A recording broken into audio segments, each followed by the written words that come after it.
हाय प्यारे बच्चों, कैसे हैं आप।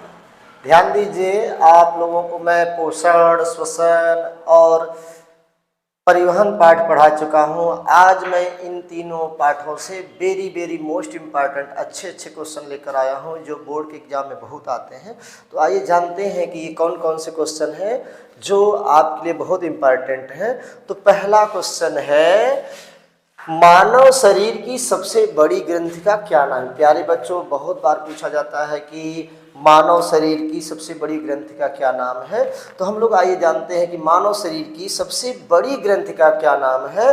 तो मानव शरीर की सबसे बड़ी ग्रंथि का नाम है यकृत। क्या नाम है प्यारे बच्चों? आंसर हम लोग करते हैं यकृत। यकृत जो होती है ये मानव शरीर की सबसे बड़ी ग्रंथि है। यकृत मानव शरीर की सबसे बड़ी ग्रंथि है। यह हमारे आमाशय के ठीक ऊपर और डायफ्राम के नीचे स्थित होती है। तो यकृत जो मानव शरीर की सबसे बड़ी ग्रंथि है और ये जो ग्रंथि होती है ये हमारे डायफ्राम के नीचे और आमाशय के ठीक ऊपर स्थित होती है और इसका वजन जो होता है वो 1.5 केजी अर्थात 1500 ग्राम होता है। तो ये मानव शरीर की सबसे बड़ी ग्रंथि का नाम लीवर अथवा यकृत है। तो दूसरा क्वेश्चन पढ़ते हैं बच्चों हम लोग। मनुष्य का दंत सूत्र क्या है? मनुष्य का दंत सूत्र क्या है पूछा जाता है। घोड़े का दंत सूत्र क्या है, शिशु का दंत सूत्र क्या है। तो बोर्ड के एग्जाम की दृष्टि से ये क्वेश्चन बहुत इंपॉर्टेंट है। तो मनुष्य का दंत सूत्र बच्चों होता है 21-23/21-23 गुणे 2।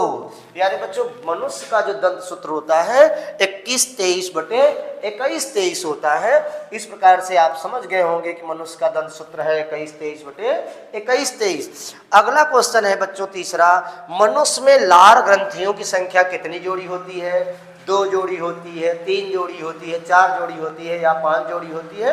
तो जान लेते हैं, मनुष्य के मुंह में लार ग्रंथियों की संख्या 3 जोड़ी होती है।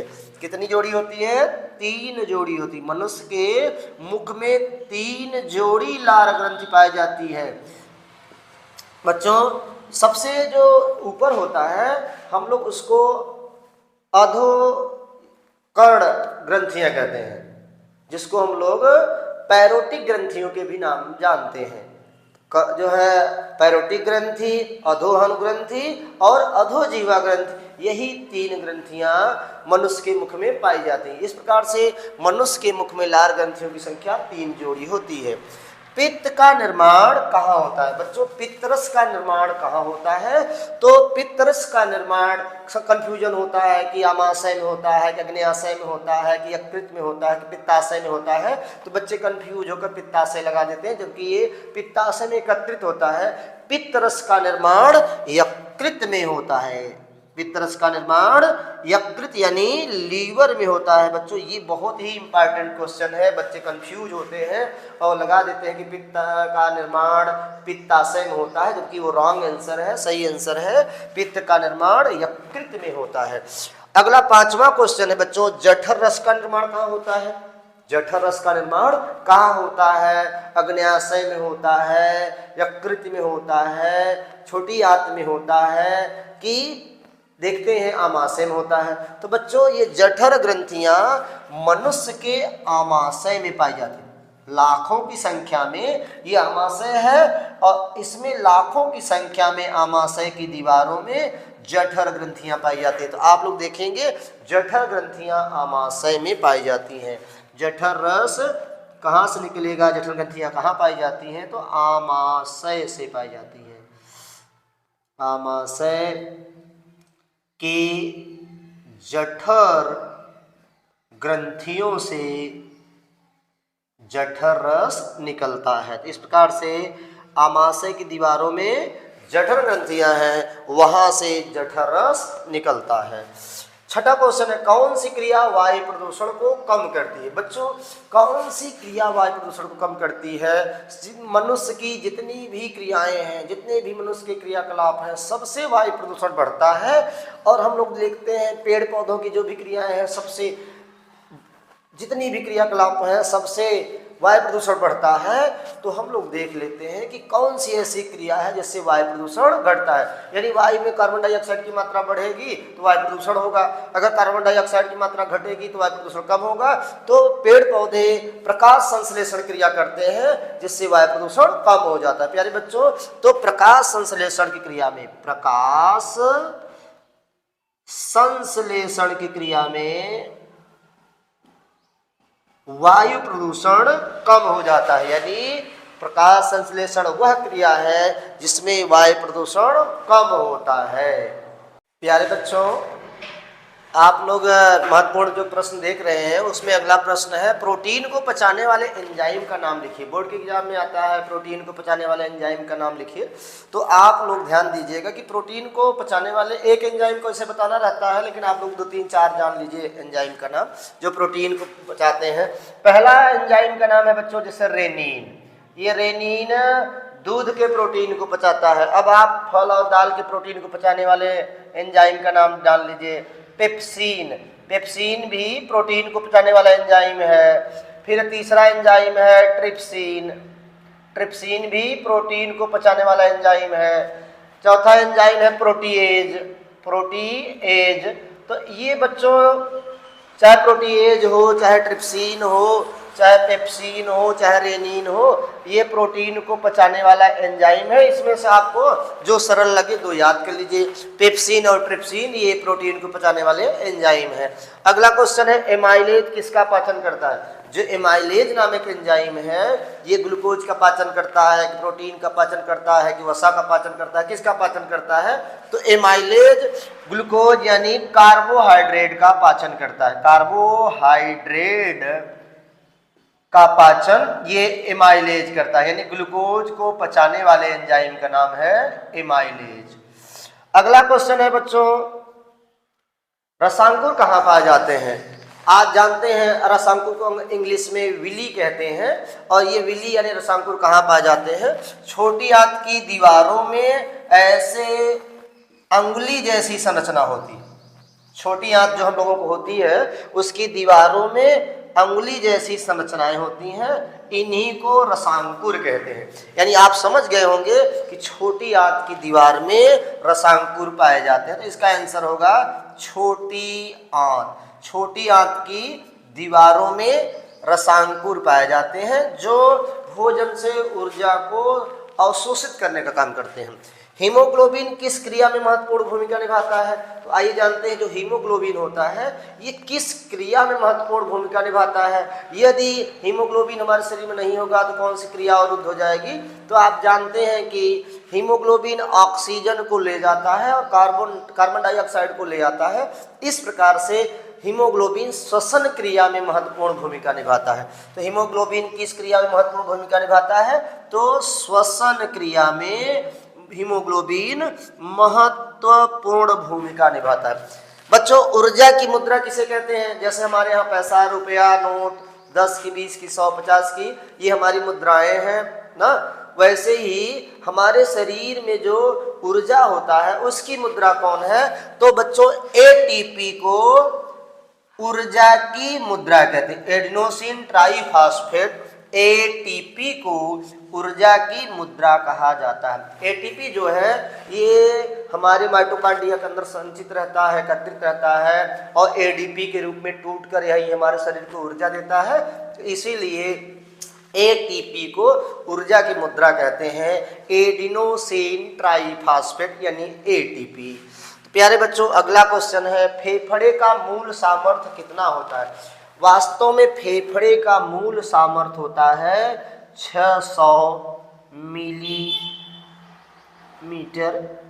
तो ये 6000 मिलीमीटर फेफड़े का सामर्थ्य बच्चों, 6000 मिलीमीटर। यानी एक बार में हम लोग 1500 मिली ऑक्सीजन गैस ग्रहण कर सकते हैं, और हमारे पूरे फेफड़े का सामर्थ्य होता है 6000 मिलीमीटर। तो प्यारे बच्चों 13वां क्वेश्चन है लाल लकड़िकाओं का जीवन काल कितने दिन का होता है। तो आप पढ़ चुके हैं कि लाल लकड़िकाओं का जीवन काल 110 से 120 दिन का होता है। तो इनका जीवन काल हम लोग 120 दिन का कह सकते हैं। यानी लाल रुधिर कणिकाओं का जीवन काल 120 दिन का होता है। बच्चों आप जानते हैं रुधिर कणिकाएं 3 प्रकार की होती हैं। लाल रुधिर कणिकाएं जिनका जीवन काल 110 से 120 दिन होता है, श्वेत रुधिर कणिकाएं जिनका जीवन काल 2 से 4 दिन का होता है, और रुधिर प्लेटलेट्स जिनका जीवन काल 7 दिन अर्थात 1 सप्ताह होता है। तो यहाँ पूछा गया था कि लाल रुधिर कणिकाओं का जीवन काल कितने दिन का होता है, तो 110 से 120 दिन का इनका जीवन काल होता है। अगला क्वेश्चन है प्यारे बच्चों, रुधिर का निर्माण कहाँ होता है? रुधिर जो हमारे शरीर में बनता है तो वह कहाँ बनता है? हृदय में बनता है, फेफड़े में बनता है, अस्थिमज्जा में बनता है कि प्लीहा में बनता है? तो बच्चों देख लीजिए, रुधिर का निर्माण अस्थिमज्जा में होता है, बोन मैरो में होता है। जो हमारी हड्डियाँ खोखली हैं उन्हीं को अस्थिमज्जा कहते हैं। हम लोग जैसे यहाँ ह्यूमरस है, यहाँ जांघ में फीमर है, तो हड्डियों के अंदर होल है, उस होल को हम लोग अस्थिमज्जा या बोन मैरो कहते हैं। वहाँ ही रुधिर कणिकाओं का रुधिर का निर्माण होता है। तो इस प्रकार से आप समझ गए होंगे कि अस्थिमज्जा में रुधिर का निर्माण होता है। अगला जो क्वेश्चन है 15वां, रुधिर लाल क्यों दिखाई देता है? ये प्रश्न है, पूछा जाता है कि रुधिर लाल क्यों दिखाई देता है। तो आप लोग जान लीजिए, हीमोग्लोबिन की उपस्थिति के कारण रुधिर लाल दिखाई देता है। तो ये एक पदार्थ हीमोग्लोबिन,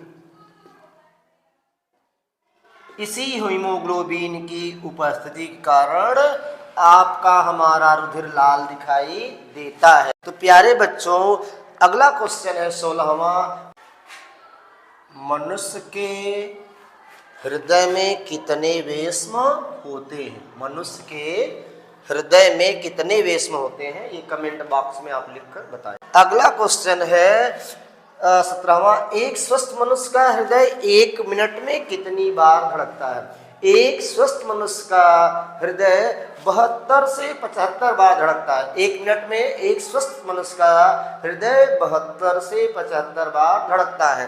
तो देख लीजिए बच्चों, ये क्वेश्चन है, एक स्वस्थ मनुष्य का हृदय 1 मिनट में कितनी बार धड़कता है? तो आप लोग आंसर कर सकते हैं कि 72 बार धड़कता है।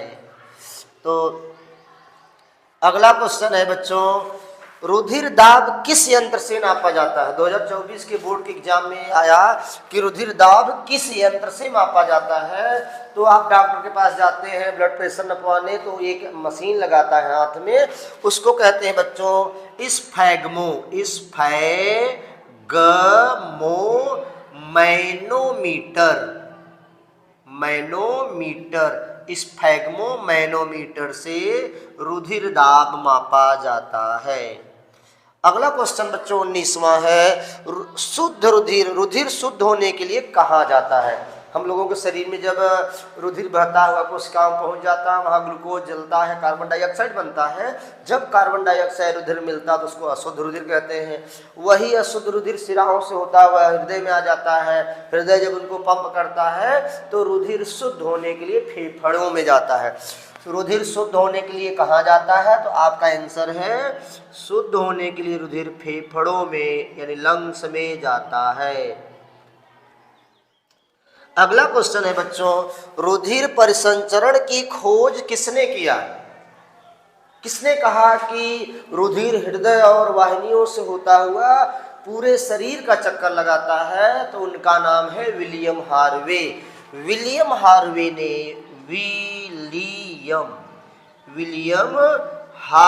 ने रुधिर परिसंचरण की खोज की। विलियम हार्वे ने रुधिर परिसंचरण की खोज किया बच्चों। इस प्रकार से आप इन 20 क्वेश्चनों का आंसर दे चुके हैं और समझ भी चुके हैं बच्चों। Thank you.